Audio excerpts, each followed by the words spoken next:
안녕하십니까. 양영태 TV의 양영태입니다. 12월 17일 목요일입니다. 여러분, 윤석열 검찰총장이 임명됐을 때 여러분 기억하십니까? 우리 총장님 했습니다.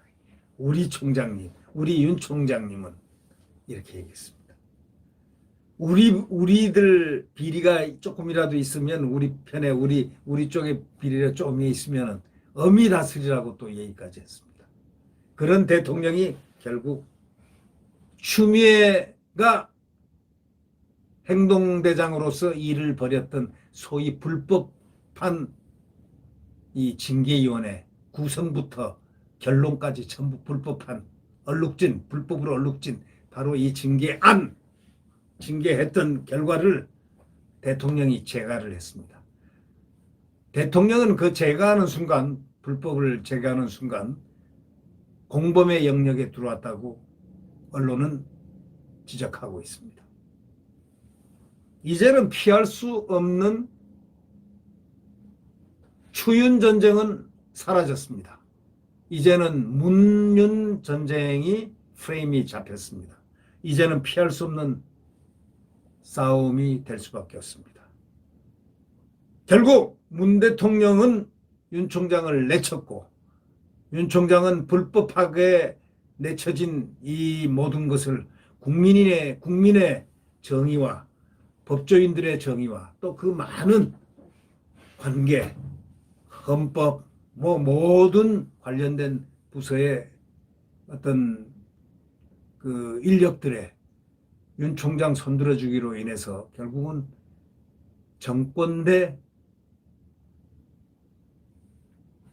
윤석열이라는 이러한 프레임으로 앞으로 싸움이 치열하게 벌어질 양상입니다.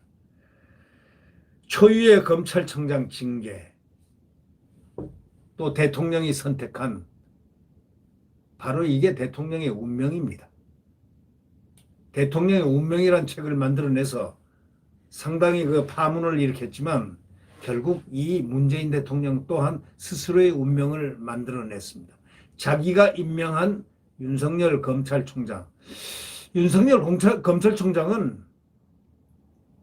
한마디로 이렇게 정의할 수 있습니다. 대통령이 얘기하듯이 우리 편도 엄히 다스리라.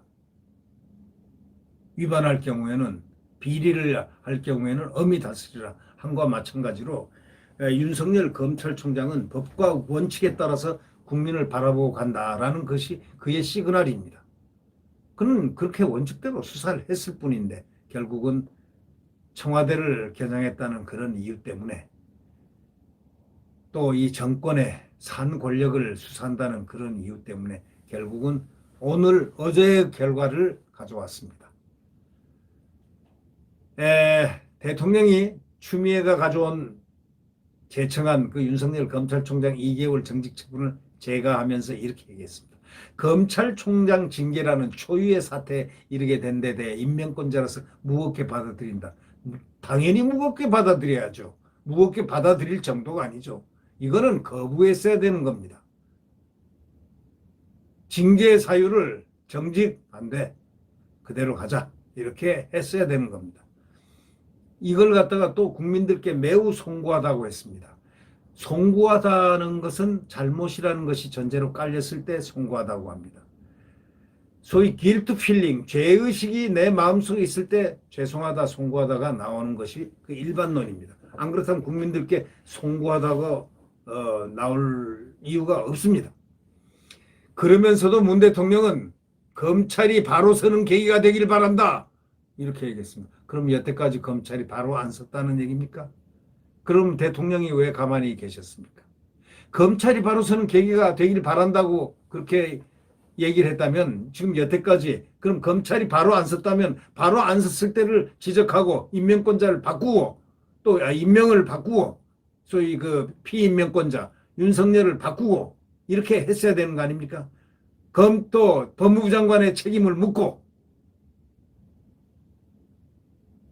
이제 와서 검찰이 바로 서는 계기가 되길 바란다. 이해하기가 아주 힘들죠.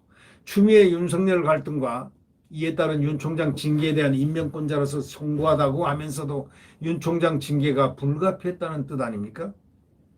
검찰이 바로 안 섰기 때문에 이런 일이 있었다라는 얘기가 대통령이 하고 싶은 얘기입니다.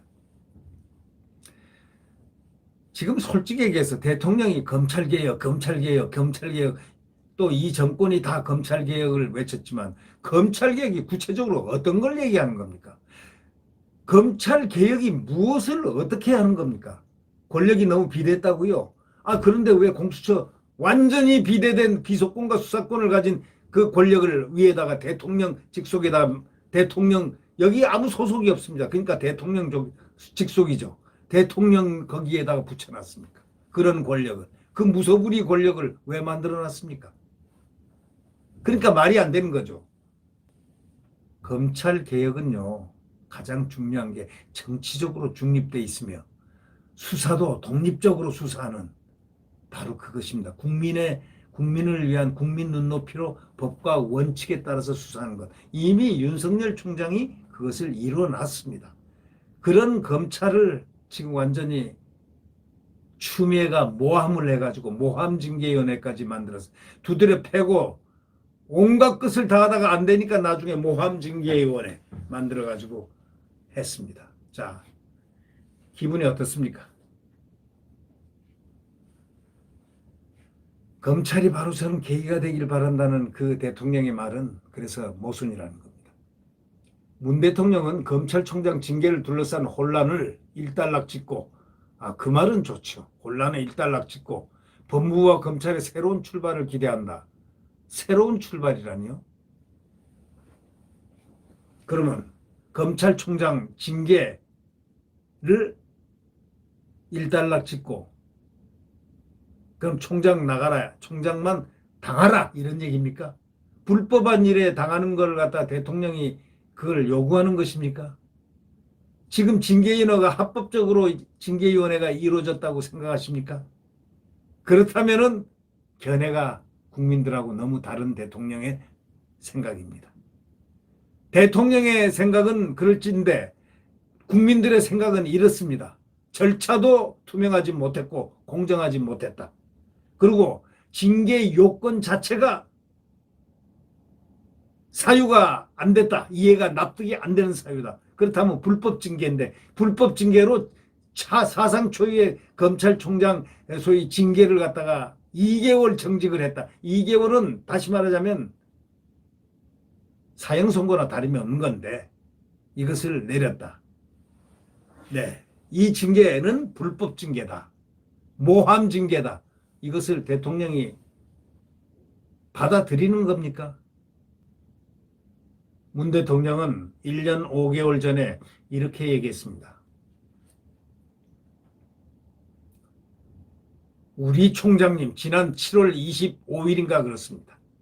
우리 총장님이라고 임명했던 윤 총장을 사실상 바로 식물총장으로 만들어버린 문서에 직접 사인을 했습니다. 어저께. 적폐청산 과정에서 문 대통령의 칼 역할을 했던 윤 총장은 원전과 울산시장 선거 의혹 등 정권을 겨냥한 수사를 하면서 미운털이 콕 박혔습니다. 추미애가 전면에 선 징계 과정에서 윤 총장은 야권의 유력 대선주자로 떠올랐습니다. 자, 문 대통령은 집권 여당의 지지율이 하락했습니다. 문 대통령 집권 여당 지지율 하락했습니다. 문 대통령은 최저의 역대상 최저의 지지율로 떨어졌습니다. 자, 이제 어떤 운명이 되겠습니까? 두 사람의 마지막 라운드가 남았습니다. 이제는 윤석열 총장과 문재인 대통령의 정치적 경쟁이 시작될 겁니다. 이것은 누가 자초했느냐? 대통령이 자초한 것입니다. 추미애가 자초한 것이 아니고 대통령이 자초했습니다. 대통령이 어저께 사인을 하지 말았어야 하는 걸 사인을 하면서 검찰을 꾸짖는 듯한 그 모습을 보임으로써 결국은 대통령의 속셈이 다 드러났죠. 그러니까 결국 정치적 경쟁자가 이제 될 거라는 관측이 나올 수밖에 없지 않겠습니까? 네. 구독 버튼과 엄지를 눌러주시면 감사하겠습니다. 지금 대한민국 암흑입니다. 절망입니다. 좌절입니다. 정말 광풍이 불고 있는 나라입니다. 그러나 내일 태양은 다시 떠오릅니다. 국민 여러분들. 내일 태양은 떠오릅니다. 그 태양은 바로 대한민국 헌법입니다. 자유민주주의와 시장경제가 숨쉬는, 활력 있게 숨쉬는, 그리고 성장하는 대한민국이 내일 태양은 다시 떠오릅니다. 네, 안녕히 계십시오.